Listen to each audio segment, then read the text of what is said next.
Hi everyone. In this video, I'll show you how to create motion trails with motion blur in Adobe Premiere Pro to add dynamic effects to your footage. First, import your footage into Adobe Premiere Pro by dragging it onto the timeline to begin editing. Duplicate the footage layer by selecting it, holding down the Alt key, and dragging it upwards to create a copy on the track above.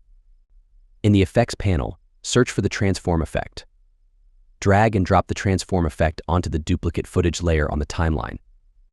In the Effects Controls panel, uncheck Use Composition's shutter angle and increase the shutter angle to around 180 degrees. This will add a smooth motion blur to the duplicate layer. To create the motion trail effect, right-click the upper layer, and from Speed Duration, make the speed 95% and Time Interpolation to Optical Flow. Then, go to the Effect Controls and change the video's opacity from 100% to 50%.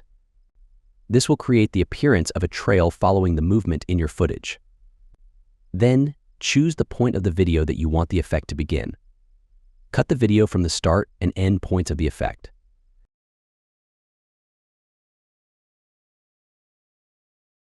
Finish the transition between the effect by right-clicking the edge of the video clip and applying the default transition to each side.